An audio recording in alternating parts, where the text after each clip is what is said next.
우리의 신앙생활을 힘들게 하느냐?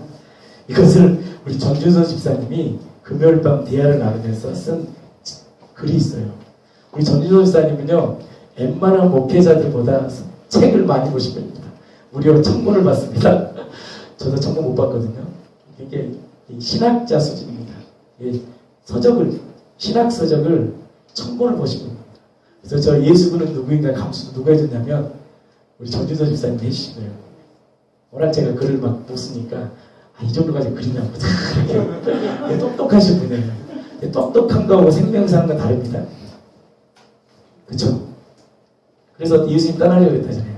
그렇게 많은 지식을 배우면 될지 알고 사랑의 교회 다녔거든요. 제가 원그리교회 사랑의 교회에서 철저히 그 훈련받은 사람이에요.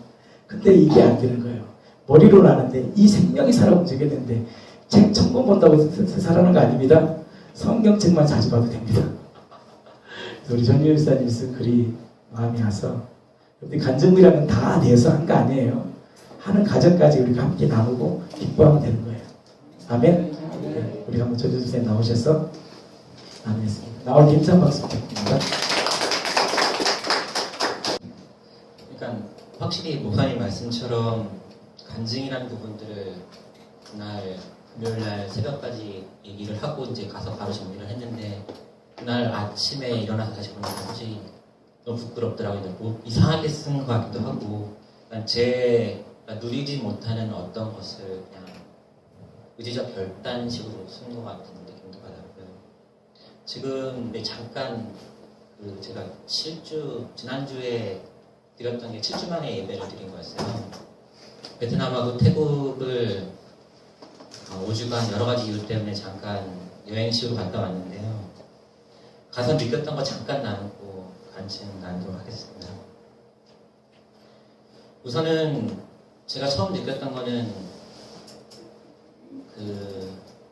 집집마다 그다음 마을마다 나라 전체가 우상으로 덮인 곳이었어요. 태국하고 베트남 전체가.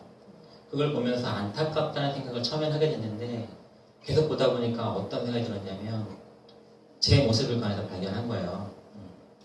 하나님이 아닌 그냥 부처로 바꿔놓으면 똑같은 거죠. 그들이 원하는 건 땅 가운데서 어떤 것인데 저도 하나님을 원하는 것이 아니라 하나님께 제가 연약하게 살 수 없는 것들 어떤 걸 받고자 했을 뿐이라는 걸 알게 됐었고 또 한국교회의 모습도 보게 되고 그게 왜 하나님을 떠나게 되는 이유인가도 알게 됐던 것 같아요. 또 한 가지는 제가 야시장을 사람들 구경하러 많이 다녔는데 좋은 것들, 그 다음에 필요로 하는 것들 굉장히 많이 있더라고요. 근데 살 수가 없었어요. 저는 13개 도시를 다녔는데 거의 이틀, 3일마다 한 번씩 짐을 싸서 옮겨야 되는 상황이었거든요.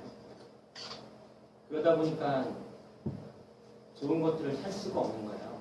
그게 나그네 된 삶이다라는 것들 그때 경험한 거예요. 제가 이 땅에서 살면서 여행자라는 느낌, 나그네라는 느낌을 솔직히 갖고 살진 않잖아요.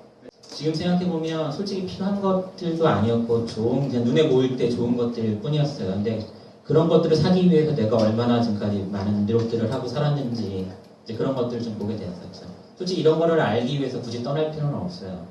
근데 굉장히 많은 대가를 지불하고 또 그걸 하나 얻어가지고 왔어요. 금요일날 참 좋은 교제가 있었는데요. 교제 가운데 있었던 것들 그리고 제가 고민했던 부분들을 말로 나누다 보니까 조금 정리된 부분들이 있어서 글로 좀 적어봤습니다. 하나님의 선하심과 인간의 의지라는 제목으로 좀 썼는데요. 우리의 마음에 예수님이 주인이 되지 못하는 것은 우리가 진심으로 그것을 원하지 않기 때문이다. 전능하신 하나님이 못하시는 것 중에 하나는 인간의 자유의지를 힘으로 굴복시키는 것이기 때문입니다. 하나님께서 우리와 원하는 사귐은 일방적인 관계가 아니라 쌍방향이며 전인격적으로 교제해야만 가능한 것이기 때문입니다. 그러기에 오늘도 주님은 인내하시고 기다리신다.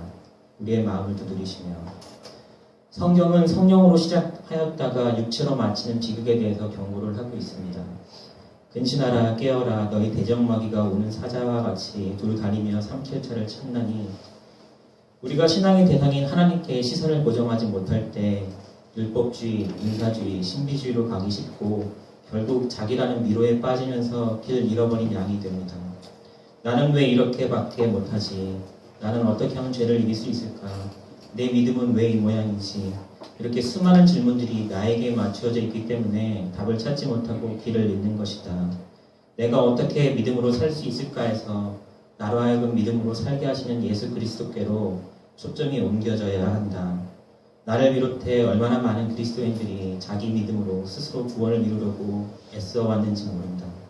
자기 믿음이란 내 안에 믿음이 있다는 것을 믿는 것, 다른 말로 하면 자기 확신이다. 온전한 믿음이란 나로부터 시작되는 것이 아니라는 것 사실을 반드시 기억해야 한다. 내가 곧 길이요 진리요 생명이니 나로 말미암지 않고는 아버지께로 올 자가 없느니라. 우리가 계속해서 복음을 들어야 하는 이유는 복음은 예수가 누구인지 어떠한 분이신지를 계속해서 들려줌으로써 내가 아닌 예수님께 우리의 방향과 초점을 두게 하기 때문이다. 아멘. 너희는 나를 누구라 하느냐? 이 질문의 표현은 다르지만 내가 예수님께 했었던 질문이기도 합니다.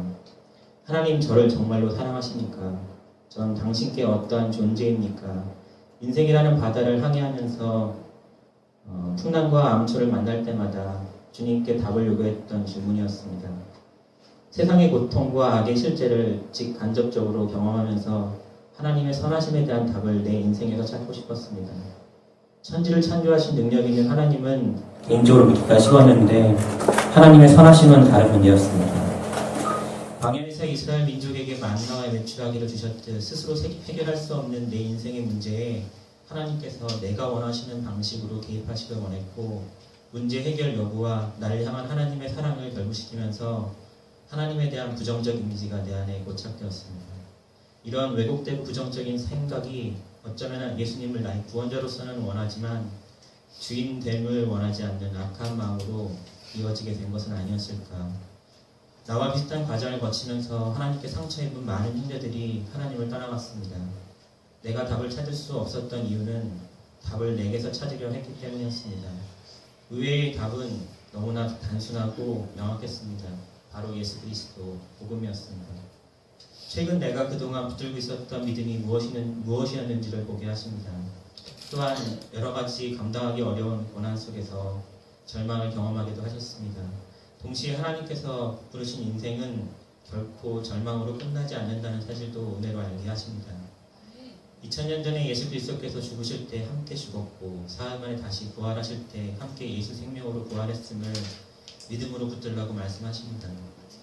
인간으로 오신 예수님께서 흘리신 땀과 눈물, 그리고 고통과 하나님께 버림받는 모습을 성경을 통해 보여주시면서 하나님의 선하심을 신뢰하라고 말씀하십니다.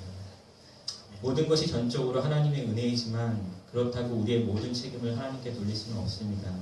무엇보다도 믿음은 수동적이 아니기 때문입니다. 예수님께 삶을 내어드리는 의지적인 노력이 있어야 함을 알게 하시고 또 결단을 요구하십니다. 물론 우리의 결단 이전에 예수님이 누구이신지 어떠한 분인지를 알게 하시고 알게 하시는 은혜를 주십니다. 주님이 주신 믿음은 반드시 순종이 뒤따르게 되어 있습니다.